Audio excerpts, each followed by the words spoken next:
Good afternoon guys, panibagong araw, panibagong vlog. Meron tayong ikakabitan natin dito ang ating biling mirror.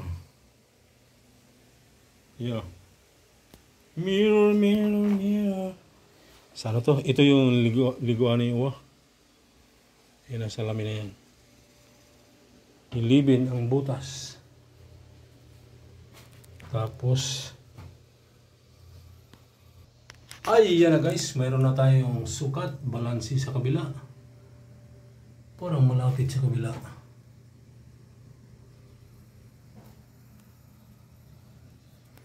Parang hindi pantay ah. Ay, yan, mayroon na tayong sukat guys. Ito na yung lalagyan natin ng tornilyo. Ayan, yung naka-sign B na pabaliktad. Ayan, bubutasin na natin. Yan, naka-ano na yan, sukat na sukat na.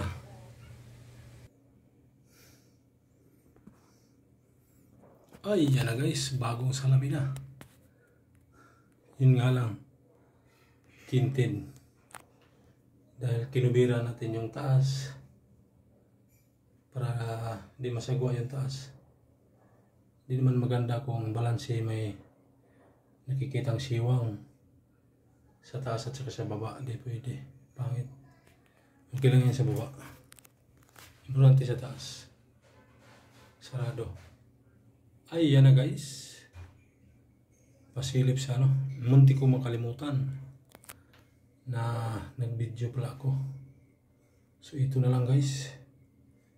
Hindi ko nga nakapakita yung binarina ko pala. Sabay ka ng 2 minuto lang. Walang iya. Yan na. Sobrang dumi. Ang barina natin. Yan na guys. Pasilip sa ginagawa natin sa salamin. Ligo na sa pawis si host. Oh. Sobrang init dito sa loob. Yan na guys, baka makita ako ng pulis. Thank you for watching. Pasilip sa pagano. Di ito basta-basta mahulog. Yan o. Tamang-tama talaga yung pagkasukat. Tamang-tama talaga pagkasukat ko. Medyo nakaangat. Tornilyo para yung ulo. Kung kuha yung ulo. Yan o, sayang. 80 kasi yung ano nito. Ito 76 lang. So mayroon siyang 4 cm na gap. Ito lang yung malapit nakuha ni Bossing. Dito to sa midroom bathroom. Thank you for watching guys. Bye bye.